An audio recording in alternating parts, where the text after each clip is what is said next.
Hi. Hello. Today we are talking about the single most important text in ancient Egyptian history, the key to understanding thousands of years' worth of culture and literature and mythology, the text which unlocked a breadth of knowledge heretofore unknown in the human consciousness. I am, of course, talking about Egyptology, The Search for the Tomb of Osiris by Dugald Steer, which I found the other day, along with my other ology books. Now, this book permanently altered my psyche in a way that I still am not able to fully comprehend. And if you're here, you possibly had a similar experience with another ology type book. Does anyone else have any memory of this one? Because if I one day wander into the forest and become a tree, then you can trace that phenomenon back to me reading this book at the age of 5.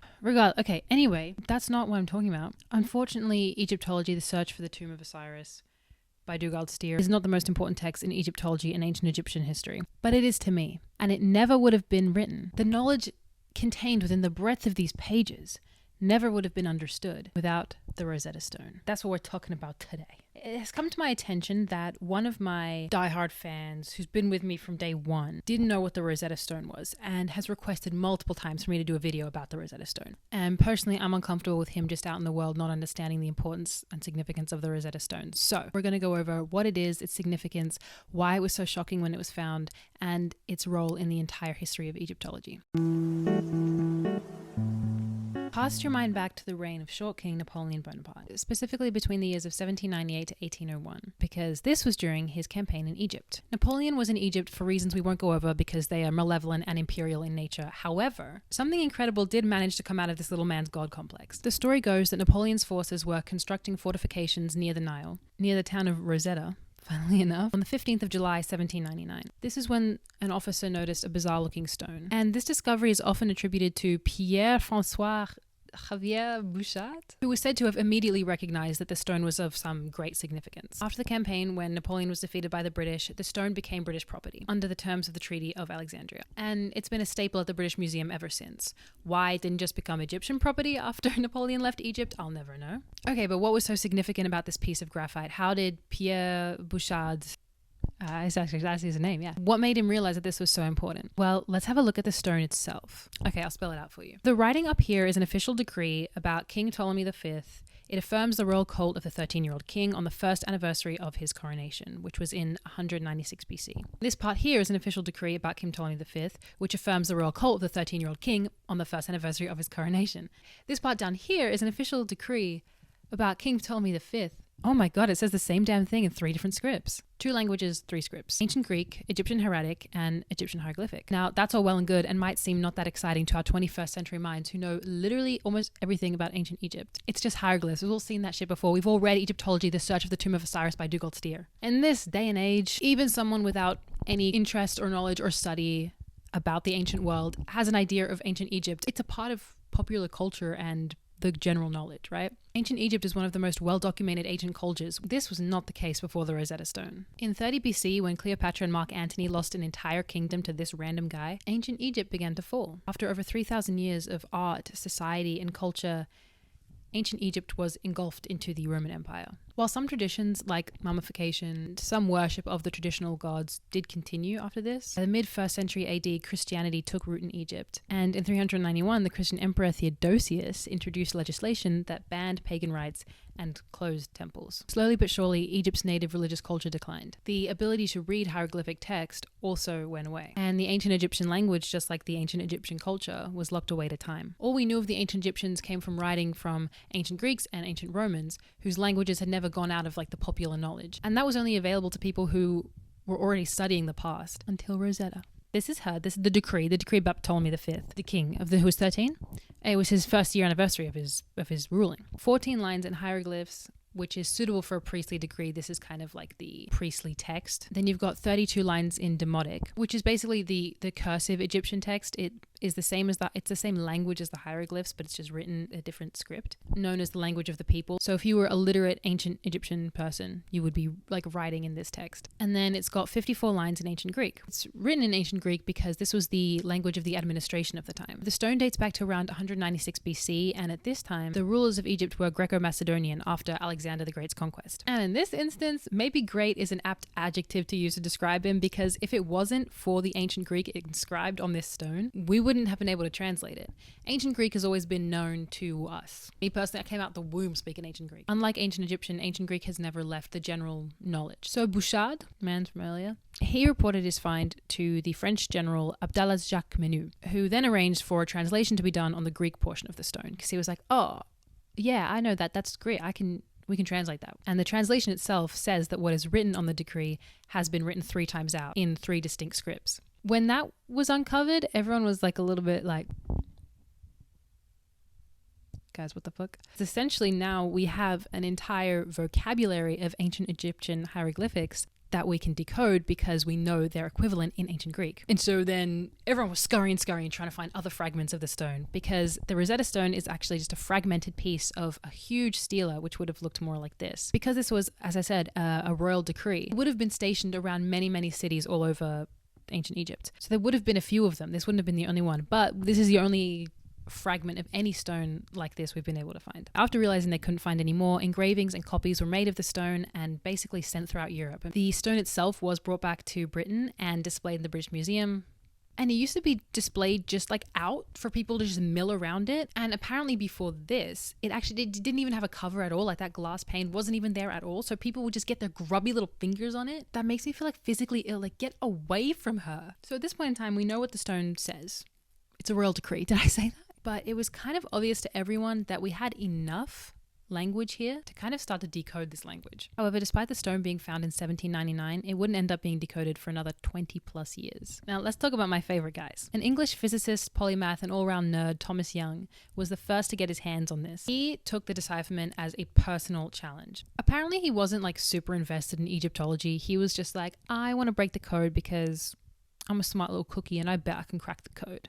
He made really good headway. What he noticed was that the name Ptolemy was repeated in each of the engravings, and the name Ptolemy is a Greek name. So he thought, okay, I can see the name Ptolemy in ancient Greek, right? If that Greek name was written in ancient Egyptian, they must have had to phonetically spell it out because it's not an Egyptian name. You follow my, are you here? Are you with me? So he decided to set his sights on these set of hieroglyphs which were enclosed in oval frames. These are called cartouches. And he reckoned that these non-Egyptian names would be difficult to write in the ideographic hieroglyphic script. Looking at the hieroglyphs, he identified 3 identical cartouches. And 3 cartouches that began in the same way but had several hieroglyphs just like added on at the end. He concluded that these 3 identical cartouches spelled out Ptolemy phonetically, with the individual hieroglyphs representing the sound of the name. The longer cartouches, he argued, added a kind of title of some kind, like the Great, and he was just working on this in his free time. This wasn't even like his passion project, so props to him, I guess. That was until Jean-François Champollion, a French language nerd, decided to give it a crack as well. As opposed to Thomas Young, who was just doing this for a laugh, Champollion was obsessed with both deciphering the hieroglyphics and unlocking the secrets of ancient Egypt. I'm not sure if you could tell, but he was French, and as I said, Thomas Young was British. And things got a little bit messy because at this point in history, France and England were in one of their off-again phases. And these two were essentially representing their nations in the race to decipher the stone. So Young published his findings about the cartouches and the name Ptolemy being written out kind of almost phonetically in 1819. But he was kind of stumped from there on out. He refused to believe that hieroglyphs could represent sounds and weren't just purely ideographic. See, what Mr. Young had done is he'd put language in 2 main camps. Alphabetic languages like French or English, in which individual letters and groups of letters represent different sounds that are then spoken phonetically, right?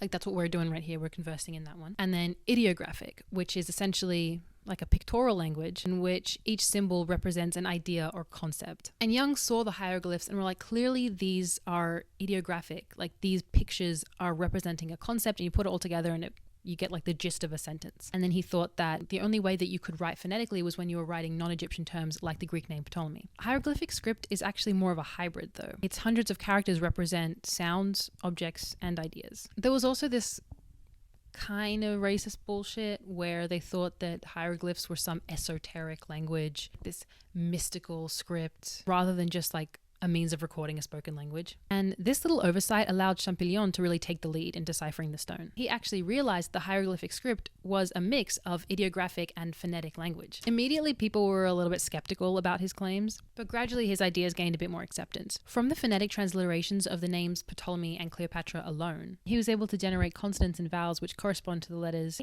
A, E, K, L, M, O, P, R, S, and T. But by doing that, he then discovered an entire phonetic structure of the language that was much fuller than he had ever imagined it would be. Now, Champollion looked at the Rosetta Stone and he counted 1,419 hieroglyphs and figured that there was no way that that many ideas, individual ideas and concepts were expressed when the Greek version of the exact same text was 486 words long. The disparity between the amount of individual hieroglyphs and the amount of actual words in ancient Greek made him think that this was actually a hybrid system. And that is what Thomas Young hadn't realized. Champollion went on to identify the meanings of most phonetic hieroglyphs and established a lot of the grammar and vocabulary of ancient Egyptian. He was able to do this so well by drawing on his very deep knowledge and understanding of the Coptic language. Coptic is a descendant of ancient Egyptian, and while it was a dead language in the 1800s, it was definitely spoken much more recently, and it still existed in a fossilized form in the liturgy of the Christian Coptic Church. September 14, 1822.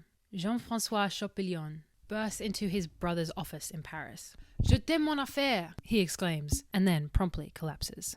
The story goes that Champollion woke up 5 days later from this eureka-induced coma, and he had done it. He had deciphered the Egyptian hieroglyphs of the Rosetta Stone. He published his findings in the Dacia letter in September of 1822, and this day marked the birth of Egyptology. With the work that he had done, scholars could begin to finally translate the innumerous amount of records from across ancient Egypt that were heretofore incomprehensible and had been for over 1,000 years. At first, his findings kind of got shat on a little bit, to be honest. People looked at them and thought that they were only useful for determining the time span of Ptolemaic rulers. But he kept on developing his ideas and would end up translating inscriptions up until his death. He was really the first non-ancient Egyptian to grasp the ancient Egyptian language in all its varied forms and complexities. In an interview in 2007 with the Smithsonian magazine, Egyptologist John Ray states, "The Rosetta Stone is really the key, not simply to ancient Egypt, it's the key to decipherment itself.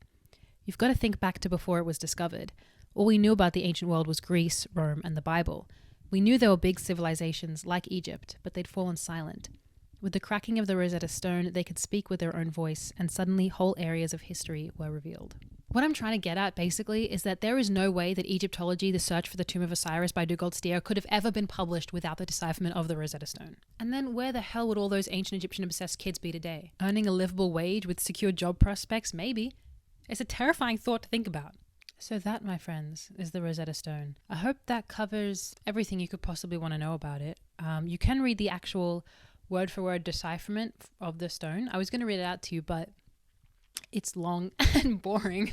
But I have a link to the exact translation. I mean, you can literally look it up yourself, but I'll attach one anyways, because I'm nice. It's just an incredible piece of history. It's really gorgeous. I've seen it in person, and every time I see it, well, I've seen it twice, and every time I've seen it, just so in awe. The fact that it's like the real one, and as a person who's also really interested in languages, just the way that it was deciphered and how this language has opened up this entire history for us is really fascinating, and is one of my favorite aspects of doing archaeology, realizing that it's an ever-growing thing like this. What do we not know about now that in 200 years' time will just be common knowledge? If you have any questions about the Rosetta Stone, or if you know any other like little fun facts about it, let me know. It's cool, and I didn't want any of you out there to not know about it. And if it ever came up like in your daily life, like it comes up a lot for me personally, probably more than it does for most people, because I bring it up in every conversation that I'm in. But if you were ever in a conversation with a nerd like myself